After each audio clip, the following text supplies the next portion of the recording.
Hello guys, how you all doing? Hope you're well.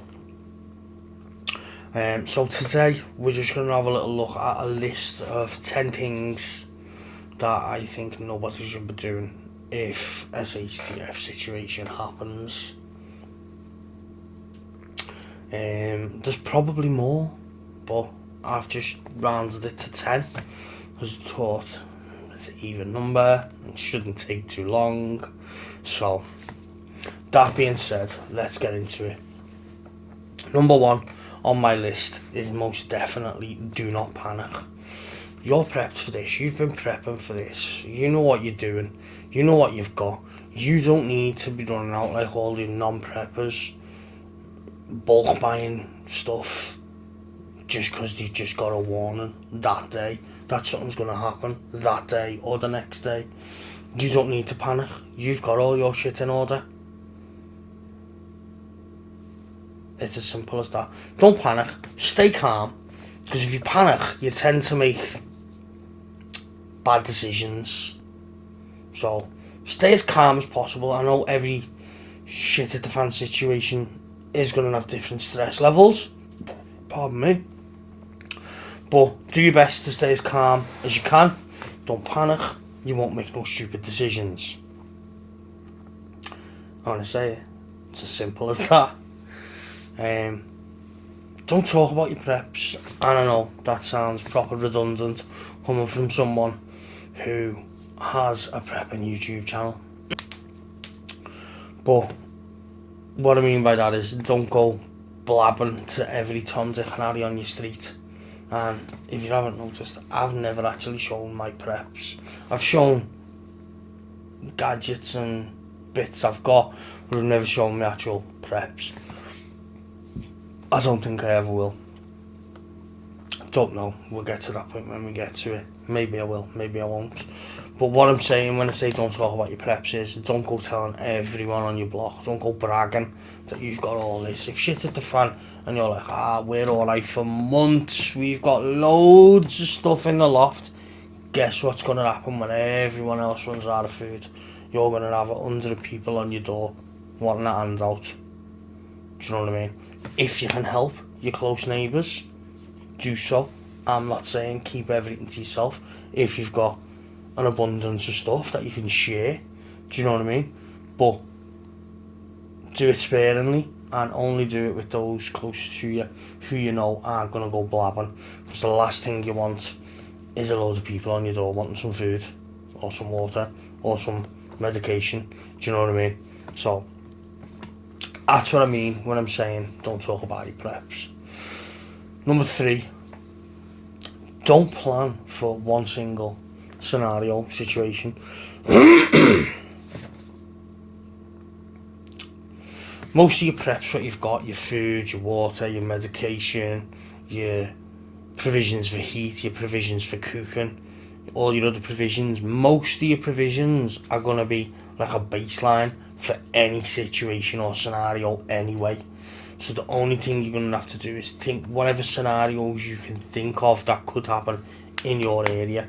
Because if it's natural, if it's something that happens naturally, like super cold weather, floods, super hot weather, then you're going to know that. So you're going to think, I need to prep for cold, I need to prep for bugging in the cold, bugging in the heat, or bugging in with no power. Do you know what I mean? You're going to know what's going to more than likely going to happen in your area.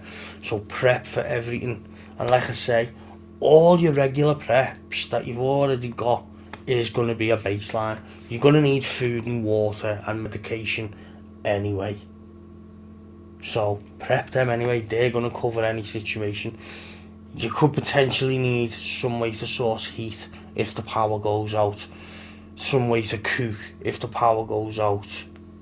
So different scenarios require additional preps. So just think of what could happen to you and just get a little something for each of them. You know what I mean? You're always going to be best having some way to produce heat.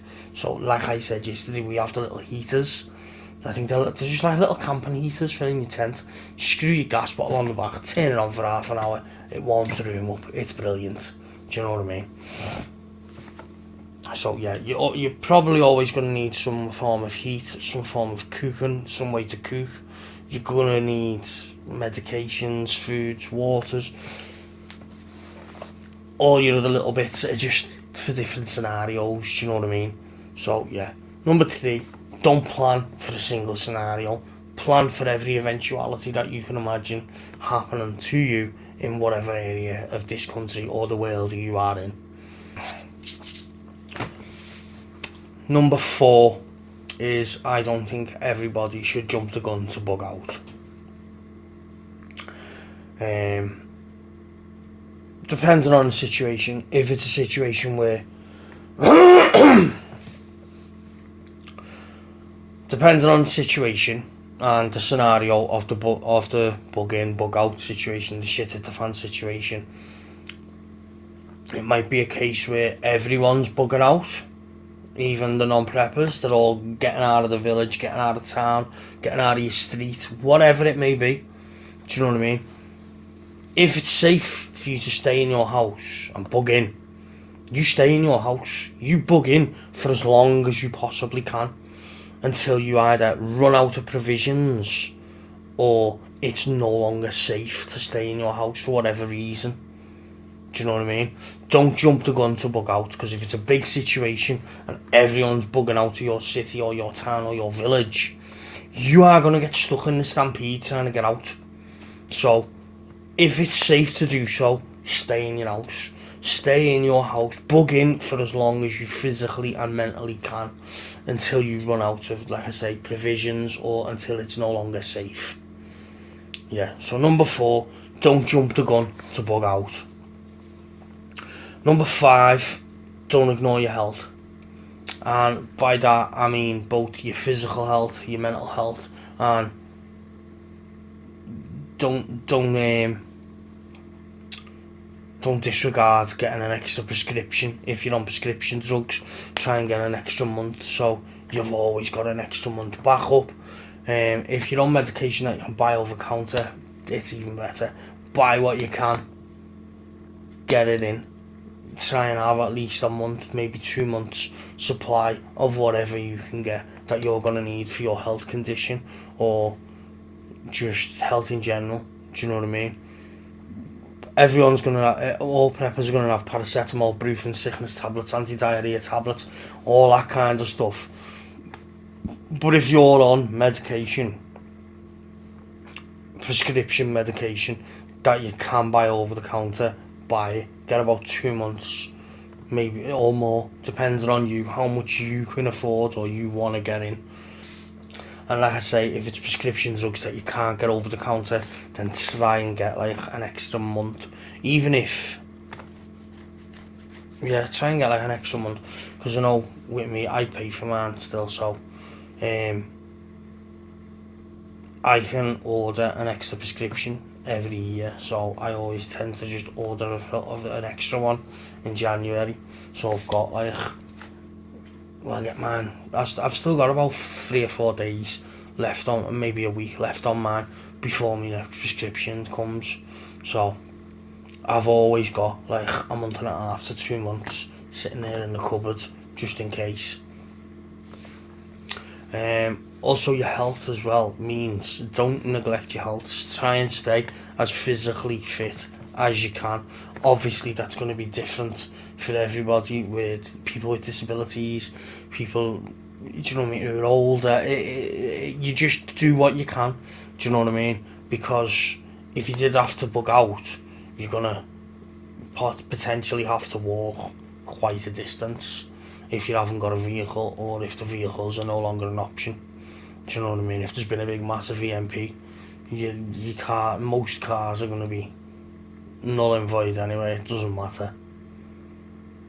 So try and stay as physically fit as you can. Do you know what I mean? I'm not saying go to the gym and come out, you've got to be looking like Arnie or The Rock. Do you know what I mean? I'm saying just keep yourself physically fit, so that if you knew you had to walk 5 miles to get to somewhere, or to get help from something, then you could do it. Even if it took you longer than it'd take someone else, it doesn't matter. As long as you can physically do that trek, then you're sound. Number 6, don't turn down any assistance that's being offered to you. So like with the COVID thing, people were getting like food parcels delivered to their house from the local authorities. So don't turn them down. Don't be, oh, I don't need to take that, I don't need to take that, it's all no brand food or whatever. Don't turn it down, because you could need it. As long as there's no strings attached for it, then you're fine, take it. As soon as they start asking you to fill in forms and taking detail, well, they've already got your details because they know where you live, but as soon as they start asking you to fill forms in and do you want to do this, do you want to do this, do you want to do this, that's when you turn them down. That was a nice, quick and simple one. Don't turn down assistance unless there's strings attached. Number 7, do not hyper-focus on the media. We all know what the media is like. Do you know what I mean? With the weather, with the COVID thing, with all scenarios, the media over-exaggerates everything, especially the mainstream media, because they love to scare the crap out of people. Do you know what I mean? So don't hyper-focus just on the news. You know what I mean? Stay informed in other ways as well. Do you know what I mean? Like I said, get on the Facebook pages for your local preppers or your local survivalist group, your local camping groups, whatever it may be. Do you know what I mean? Stay informed in other ways than the news, because the news do tend to make things sound a hell of a lot worse than they actually are. Like, they're still saying we're down for sleet and snow come Saturday. Whether that happens or not, I don't know. Whether it's as bad as they're saying it's going to be, I don't know. Yeah, so number 7, do not hyper-focus on the media, because they tend to make things out as worse than they are or are going to be. Number 8, don't go it alone. And I know this contradicts the video I did yesterday about being the grey man, but what I was saying in that video was, don't be the grey man as in you're invisible and you've got no one around you. What I mean is, you've got people around you, but you still need to be unnoticeable, forgettable. Do you know what I mean? You don't need to be a memorable person as you're walking down the street. Do you know what I mean?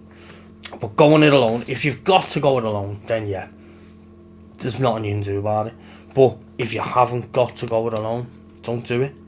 Because yeah, your preps will last longer because you're one person, but it's not going to be good for your mental health to just be on your own for whatever this scenario is, what we've had for shit at the fan. Do you know what I mean? So try not to go it alone.